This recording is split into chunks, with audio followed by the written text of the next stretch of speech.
es acerca de nuestra identidad en Cristo. Porque yo creo que la mayoría de los problemas que enfrentamos como cristianos y en los que nos metemos nosotros mismos tienen que ver porque no sabemos quiénes somos. Y en ese no saber quiénes somos, todavía estamos tratando de revivir una persona que debería estar muerta. Porque con Cristo juntamente fuimos crucificados. Entonces a veces nos olvidamos de eso y el saber bien quiénes somos nos ayuda a poder encontrar el propósito y el camino en las cosas que tenemos que hacer. Una de las cosas en las que siempre nos enfocamos es en nuestra identidad como individuos, día uno, quiénes somos, como Dios nos ama, y etcétera, ¿verdad? Pero una cosa que a veces creo que no se estresa, uno no se focaliza lo suficiente, o tal vez simplemente por omisión, es quiénes somos nosotros como un grupo, quién es la iglesia como digamos un colectivo. Tal vez que a veces esa palabra se usa mucho en política hoy en día y puede tener otras connotaciones. Y yo quisiera que leamos en Primera de Pedro, capítulo 2, versículos 9 al 10, muy conocido. En la Nueva Versión Internacional dice así: pero ustedes son linaje escogido, real sacerdocio, nación santa, pueblo que pertenece a Dios, para que proclamen las obras maravillosas de aquel que los llamó de las tinieblas a su luz admirable. Ustedes antes ni siquiera eran pueblo, pero ahora son pueblo de Dios, y antes no habían recibido misericordia, pero ahora la han recibido. Para hacer una pequeña ilustración de esto acá, yo recuerdo que hace unos años atrás, observando un amigo mío acá donde yo vivo en Belice, que es muy habilidoso para tocar muchos instrumentos, incluso él es carpintero, hace muchas cosas que uno necesita talento. Pero cada vez que yo lo veía, él se veía bien torpe, bien, como dicen ahí, bien chambón, bien raro.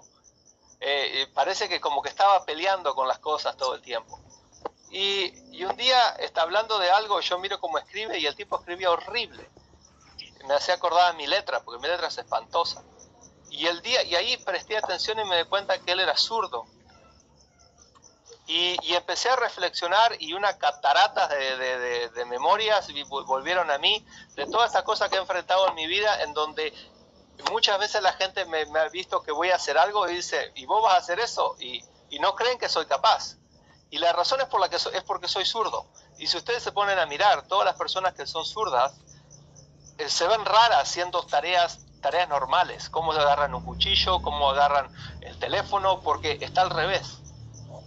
Y en ciertas cosas es una desventaja, ¿verdad? Pero al mismo tiempo, yo juego al fútbol, no soy para nada bueno, pero cuando yo descubrí que la ventaja de ser zurdo siempre te dice, te ayuda en que la gente va a esperar que vas a hacer un movimiento y terminas haciendo un movimiento contrario. Uno es poco ortodoxo, diría cierta gente. Y eso lo quiero traer como ilustración a la ventaja que a veces nosotros tenemos, y somos como una generación de aquellos que estamos en un mundo donde todos son derechos y nosotros somos zurdos. Y en esto no quiero poner ninguna connotación política, especialmente con elecciones. Vamos a tomarlo simplemente de cómo usamos las manos. Porque a veces nos olvidamos en ese sentido, porque esta escritura que yo compartí acá en Pedro le escribe a la iglesia, a todos los que están exiliados, gente que vive en una cultura pagana que es mucho peor de lo que nosotros vivimos hoy en día, ¿verdad? Donde cosas que son pecado y que Dios aborrece, eran 100 veces peor. Y él escribe esto recordándole a la iglesia quiénes son ellos. ¿Quiénes son ellos en medio de una cultura que todos van para un lado y nosotros vamos para el otro?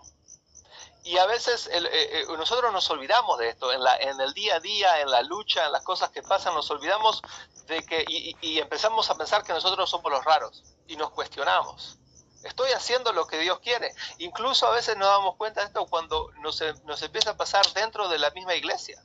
Dentro del mismo grupo cristiano hay mucha gente que con su boca dice que viven para Dios, pero en sus acciones no reflejan eso. Y uno quiere obedecer a Dios, quiere vivir en santidad, quiere seguir el propósito de Dios, pero bueno, todo el mundo sigue para un lado. Bueno, entonces tal vez si todos van para ahí, yo tengo que ir también. Y vamos con la corriente. Y una de las cosas que quiero animarlo es que aunque a veces nos sentimos cansados de la lucha, de estar en contra de esto, tenemos que recordar que el único pez que va con la corriente es el que está muerto. Entonces, si nosotros sabemos que estamos haciendo lo que Dios nos ha mandado, no nos olvidemos que a veces, aunque nos cansemos y aunque incluso con peleas con el pecado o tal vez con adicciones, el hecho de que nosotros no nos hemos rendido y seguimos peleando significa que todavía estamos vivos. Entonces no podemos olvidarnos de eso, aunque a veces hay ciertas cosas, ciertas situaciones en nuestra vida que tenemos que estar peleando con ella y parece que esa cosa está ahí golpeando y el diablo usa eso para desanimarnos y decir, ¿ves? No, vos no servís para el reino, no servís para Dios, no puedes hacer esto porque venís fallando en esto. Pero nosotros tenemos que seguir peleando y no rendirnos porque sabemos el llamado que tenemos. Entonces la primera cosa que Pedro usa acá de decir es que nosotros somos linaje escogido, o en otras palabras decir que somos una raza escogida. Una raza en el sentido de que nosotros compartimos toda la misma sangre, que es la sangre de Cristo, la sangre que Él ha derramado por nosotros. Y Pedro usa acá un lenguaje del Antiguo Testamento que se usa mucho en Deuteronomio, y él usa este lenguaje para describir a la iglesia, que en el Antiguo Testamento se usaba para describir a Israel y la relación que Dios tenía con Israel.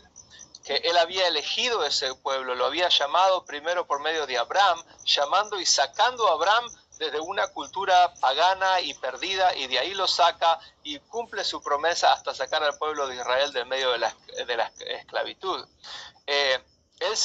Dios elige para sí mismo una raza, y esa raza era por sangre, por ADN, era por una etnia, pero hoy, por medio de Cristo, nosotros somos una raza en Él que Dios ha escogido y que nosotros hemos respondido a su llamado.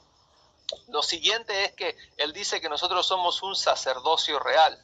Y hablando un poquito más también del Antiguo Testamento, si nos recordamos, había solamente una tribu que había sido asignada el trabajo de cumplir el rol de sacerdotes. Y eran los únicos que podían tener acceso a algo parecido a la presencia de Dios. Tenían todos sus ritos, todos sus rituales de lavamientos para poder entrar una vez para presentar un sacrificio que cubría los pecados. No los borraba, los cubría por un año. Y si no se cumplían todas las cosas al pie de la letra, había una cuerdita atada en el sumo sacerdote que había que tirarlo para afuera, porque ahí se nos quedaba. Y Cristo viene y rompe con todo eso y nos trae al medio de la presencia de Dios y nos da ahora, porque Él es el sumo sacerdote. Y es algo que a veces nosotros en nuestra cultura secular, digamos, no entendemos. Y si vemos en el libro de Hebreos, cuando quien escribe el libro, él presenta a los hebreos, a los judíos, desde el principio diciendo, ustedes necesitan un sacerdote. Y el sacerdote que habían antes eran humanos y pasaron, pero Cristo es el sacerdote que es más alto que Moisés, y como Él no hay nada. Y ahora en Él, por medio de ese ungido, todos nosotros somos ungidos. ¿Sí?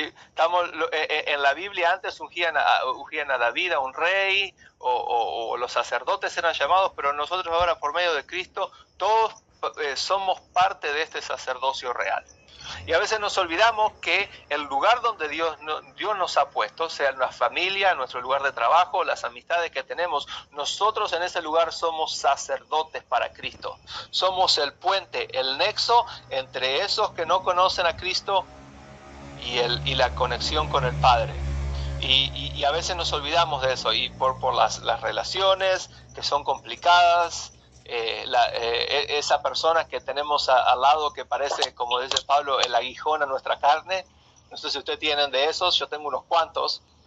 Y a veces yo quiero escapar, quiero salir, no quiero, pero tengo que recordar que tal vez yo soy la cosa más cercana que ellos van a conocer de Cristo. Y es ahí donde la humildad y el fruto del Espíritu tiene que fluir para poder continuar en medio de eso. Entonces Pedro nos recuerda acá que somos un pueblo escogido, una raza escogida, un linaje escogido, un sacerdocio real y una nación santa.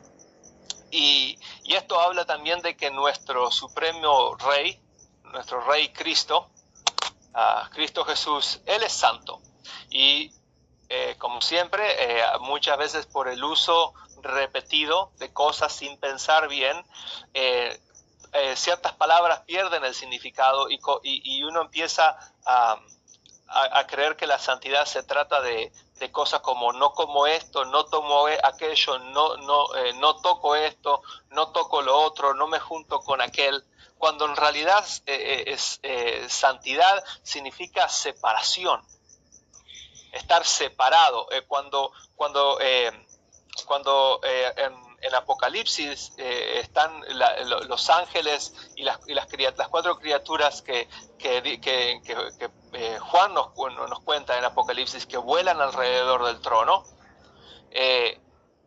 Todo lo que ellas pueden decir es santo, santo, santo. Dice que estas criaturas están llenas de ojos por todos lados, tienen alas y por atrás y por todos lados tienen ojos, entonces tienen perspectiva que nosotros no tenemos. Imagínense que nosotros tenemos 2 ojos y lo que podemos ver. Ahora imagínense si tuviéramos 600 o 1000 ojos y estamos dando vueltas alrededor del rey y miramos y buscamos un ángulo y lo miramos del otro y la única palabra que nos sale es santo, santo, santo, santo, santo, porque no hay otro como él.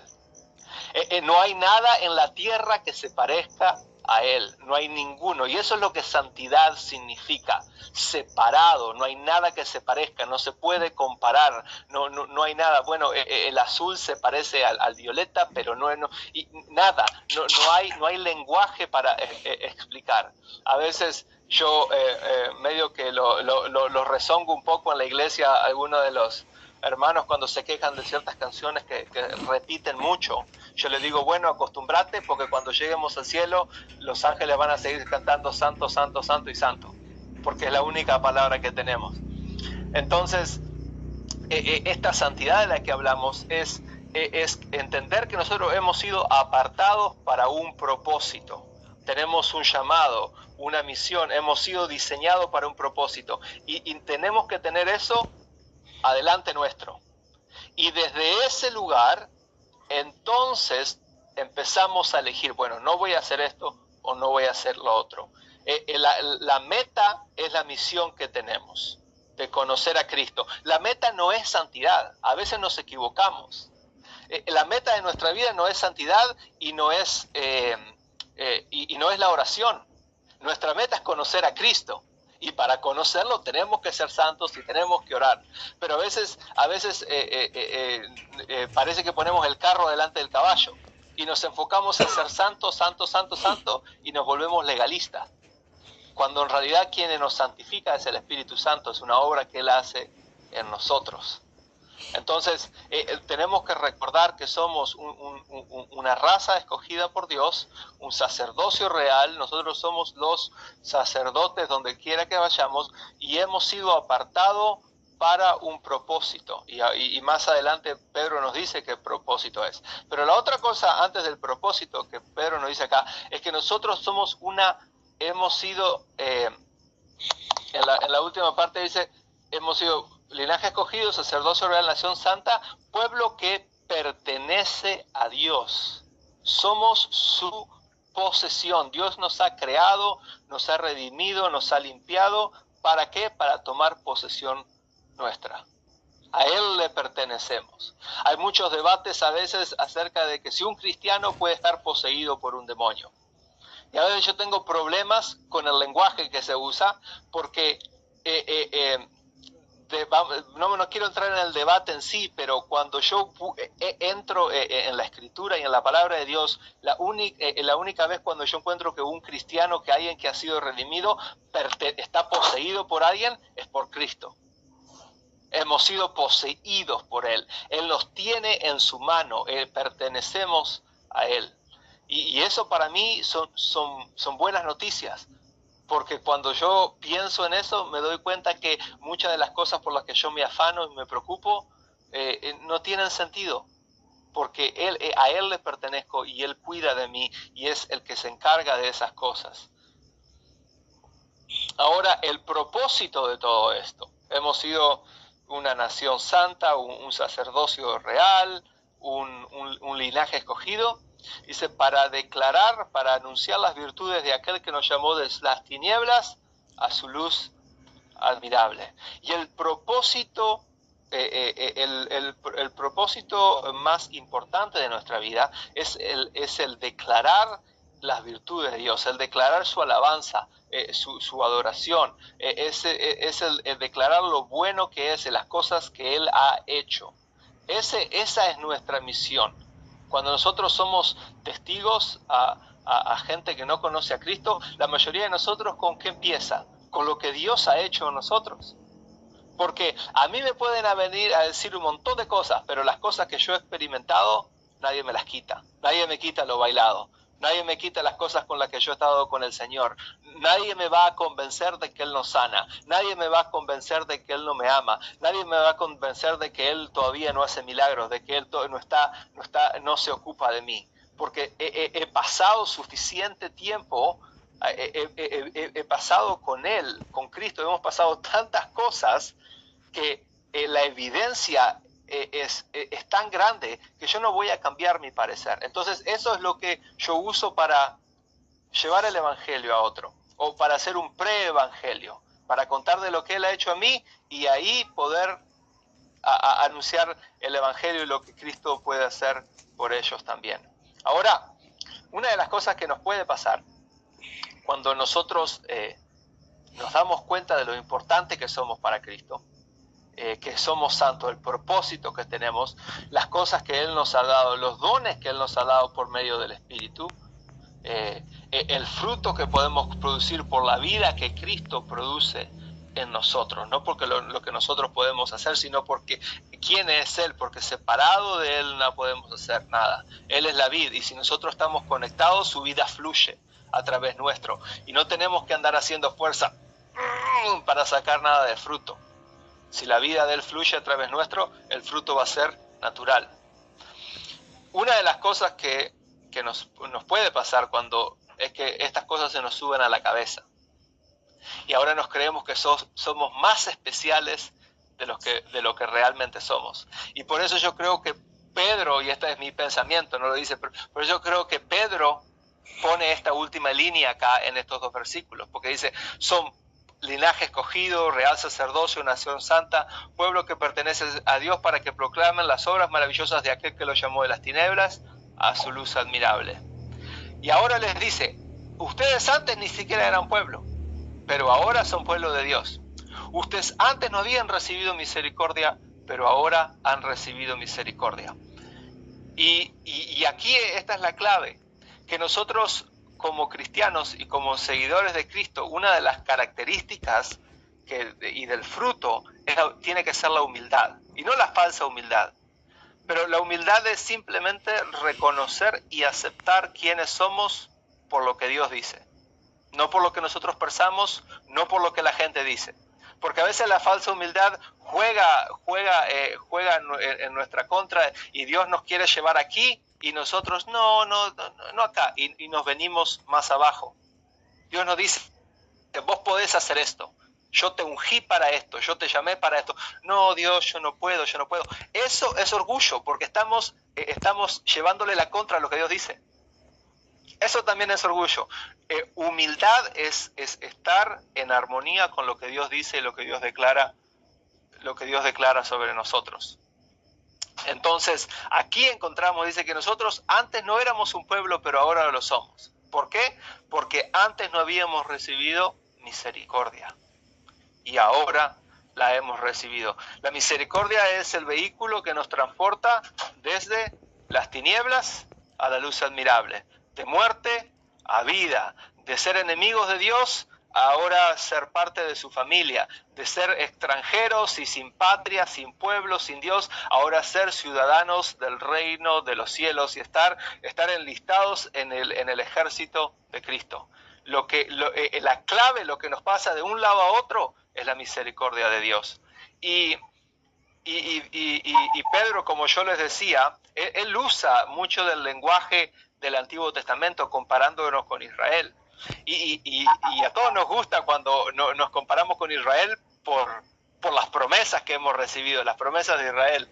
Pero también quiero leer aquí en Deuteronomio 7:9, dice así: el Señor no los amó a ustedes ni los eligió porque eran más numerosos que otros pueblos, pues eran los menos numerosos de todos los pueblos. Si no fue porque el Señor los amó, porque Él cumplió el juramento que les hizo a sus antepasados, que los sacó con mano poderosa y los redimió de la tierra de la esclavitud, el poder del faraón y rey de Egipto. Por tanto, reconoce que el Señor es tu Dios, que el Señor tu Dios es Dios. Él es Dios fiel, que guarda su pacto de amor a 1000 generaciones de aquellos que le aman y guardan sus mandamientos. Ahora, para cerrar toda esta idea, como yo les decía, siempre nosotros hemos recibido la promesa de que eran para Israel, que fueron dadas a Abraham, que fueron dadas a Moisés a través de la ley, por medio de Cristo, en la simiente de Cristo. Nosotros somos herederos de las promesas de Dios y coherederos con Cristo. Pero también tenemos que acordarnos que de la misma razón por la que Dios nos eligió, nos escogió a nosotros, es la misma razón por la que Él escogió a Israel. Y aquí dice que Él escogió a Israel no era porque eran los más grandes, sino porque eran de las naciones más pequeñas. Y yo quiero que ustedes piensen un poquito en esto. Ustedes han escuchado hablar de estas cosas como romper la mentalidad de pobreza, ¿verdad? A veces la gente es pobre no porque no tiene dinero, sino porque la mentalidad lo lleva a tomar decisiones que lo mantienen en un círculo vicioso de pobreza, ¿verdad? Y es muy difícil romper eso a veces, ¿verdad? Se obtiene cierto nivel de liberación de eso, tal vez por medio de psicología y práctica, pero lleva generaciones. Por eso a veces un país no se transforma en una presidencia de 4 años, pero se transforma generación tras generación tras generación. Y imagínense ahora un pueblo que por 400 años es esclavo, que por 400 años tienen que dormir amontonados uno arriba de otro, donde no tienen baño, donde no tienen la comida y las cosas para poner una higiene apropiada. Tal vez nuestro hermano, yo no sé cuáles son las condiciones en que la gente privada de la libertad vive, pero muchos de ellos, me imagino, por la superpoblación y los recursos que no son destinados, las condiciones en las que viven no son las mejores. Imagínense 400 años sin educación, sin leer, donde la principal meta de la gente es sobrevivir, porque son esclavos y porque los torturan y porque hacen los trabajos que nadie quiere hacer. Imagínense el tipo de ignorancia en la cual esa gente vivía. Tal así que cuando Dios le da la ley a Moisés, si nosotros miramos en Levítico, hay cosas que yo leo y yo digo, ¿qué pasa con esta gente? Es idiota. Porque hay simplemente cosas donde básicamente en nuestro lenguaje, Dios, y disculpen mi lenguaje, pero Dios le dice a Israel, por favor, no comas en el mismo lugar donde haces caca. Un montón de estas regulaciones que tienen de lavarse las manos y todo, son simplemente regulaciones para purificar y de higiene, porque Dios quería un pueblo que fuera saludable, que no estuviera lleno de enfermedades. Pero esta gente, después de 400 años de esclavitud, había sido tan ignorante que iban en la misma mesa donde hacían sus necesidades, ahí iban y comían sin limpiar. Y nosotros decimos, ¡wow, qué horrible! Pero en nuestra vida espiritual, eso era lo que nosotros éramos. No podíamos distinguir la mugre de la limpieza. No podíamos distinguir lo que era bueno de lo que era malo. Para nosotros comida y heces era lo mismo. Eso era nuestra vida espiritual, llena de decisiones y cosas amontonadas que solo acarreaban una enfermedad crónica que nosotros no podíamos curarnos. Y por eso mismo, porque estábamos perdidos en esa porquería, de ahí, por eso mismo Dios nos amó y nos escogió y nos limpió y nos hizo un sacerdocio real, un linaje escogido. Nos hizo un pueblo y nos llamó a ser un pueblo santo. Así que, hermanos, la conclusión es que nosotros somos diferentes en este mundo. Nosotros somos la anomalía y como nuestro hermano decía, nosotros estamos en este mundo, pero no pertenecemos a él. Nosotros somos los que se ven raros porque hacen las cosas al revés, porque no vivimos con la norma, no somos los anormales. Y eso es algo en lo que nosotros debemos aferrarnos. No podemos dejar eso ser una causa para vergüenza, sino algo que nos pueda identificar y decir, sí, esto es porque yo pertenezco al linaje escogido de Dios. Así que nunca nos olvidemos de nuestro propósito, el cual es declarar las virtudes de aquel que nos ha llamado de tinieblas a su luz admirable. Y todo esto, todas las promesas y los dones que tenemos han sido porque Él nos amó, por su misericordia, porque Él nos ama con un amor que no puede ser comparado, un amor que es inagotable, un amor que no se cansa. Así que espero que con esto puedan hoy animarse, si en situaciones que están en su vida, en donde se piensan que son los únicos yendo en una dirección y todo va en la otra. Recuerden que este es nuestro llamado.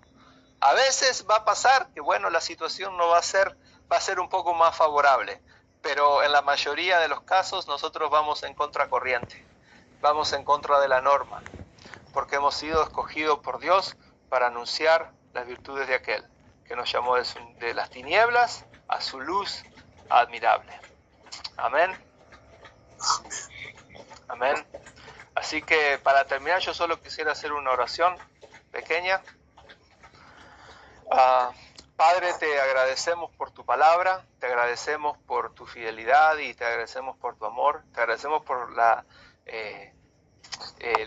por el ánimo que podemos encontrar en las palabras que nos dan vida, que nos vivifican, que nos dan fuerza, que renueva quienes somos.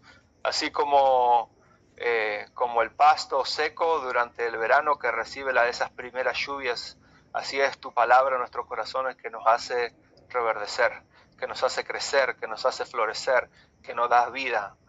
Yo te pido que tu Espíritu nos ayude y nos empodere para poder seguir siendo este pueblo que vos escogiste en el medio de una cultura pagana, en una cultura que va derecho al infierno y que parece que la están pasando bien, que parece que no hay ningún problema. Que no olvidemos quiénes somos como iglesia, como pueblo, que no estamos solos, porque así que a veces si nos sentimos como Elías.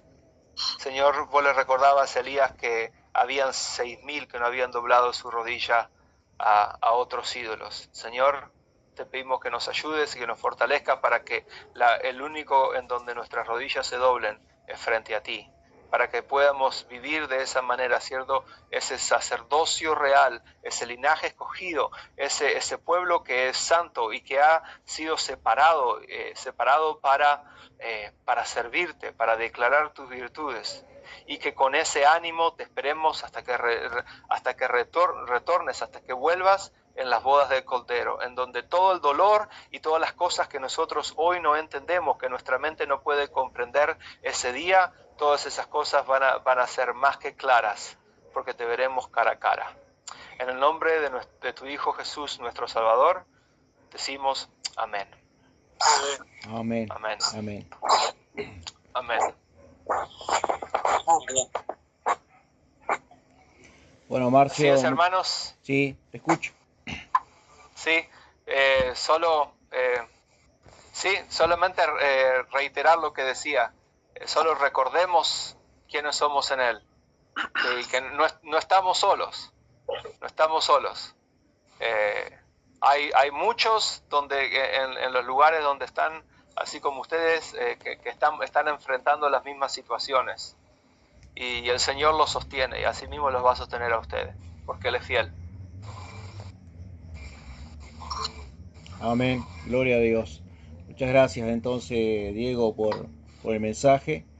Una palabra, sí, de ánimo, una palabra que nos anima a seguir adelante, de que, bueno, que Dios siempre tiene el control, que el Señor nos ha llamado de las tinieblas a su luz admirable, y que, bueno, que tenemos que resplandecer, tenemos que ser humildes, tenemos que imitar a Cristo, amén, en todas nuestras actitudes, en nuestra vida. Así que te mando un abrazo grande, que Dios te bendiga y muchas gracias por haber aceptado la invitación. Y dentro de un tiempo, si Dios quiere, también te vamos a estar convocando, pero creo que tú vas a venir por acá por Uruguay en diciembre o enero, así que capaz que... Sí, diciembre 21, 21 de diciembre voy a estar llegando por ahí. Bien, ahí capaz que te hace una reunión hasta en vivo con el grupo, pero está bueno y de vacaciones, no queremos tampoco interrumpir tus vacaciones. Bueno, queridos, les mando un abrazo grande a todos, que Dios les bendiga. Si alguien desea orar para despedirnos en oración, siéntase en libertad y nos estaremos viendo el próximo jueves mediante nuestra reunión de videollamada. Estén orando para que Dios nos esté confirmando las visitas. Tenemos algunas invitaciones ahí pendientes que simplemente faltan confirmar, pero bueno, de todas formas, que sea lo que Dios quiera, que sean los que estén en el grupo, que sean los que Dios permita. Amén. Así que bueno, si hay alguien que desea orar y pedir la bendición para nuestro hermano Diego ahí en Belice, la congregación, su familia, que se sienta en libertad y esté orando. Oro yo. Padre, en el nombre de Jesús, gracias te doy por esta reunión, gracias por este jueves que tú nos has convocado una vez más, gracias por tu fidelidad, Dios mío, gracias porque tú tienes un plan y un propósito, Señor, con cada uno de nosotros. Pedimos tu bendición sobre la vida de Marcio, Señor, sobre su familia, Padre, sobre su congregación, sobre los otros pastores que están trabajando con él. Que tú les estés bendiciendo, estés proveyendo cada una de sus necesidades. Señor, tú conoces sus corazones, conoces sus anhelos, conoces las dificultades que pueden estar pasando cada uno de ellos, pero Dios, tú eres el proveedor, tú eres el consolador, tú eres el que fortalece nuestras vidas y nos sacas adelante y pedimos que tu bendición le acompañe en todos los momentos, en el nombre poderoso de Jesús, y pedimos tu bendición sobre este grupo y sobre cada uno de nuestros hermanos. Padre, que tu gracia y tu misericordia sea sobre cada familia, en el nombre poderoso de Jesús. Amén y amén. Si quieren abrir los micrófonos para despedirse. ¿Se fue Marcio? Marcio está ahí. Lo que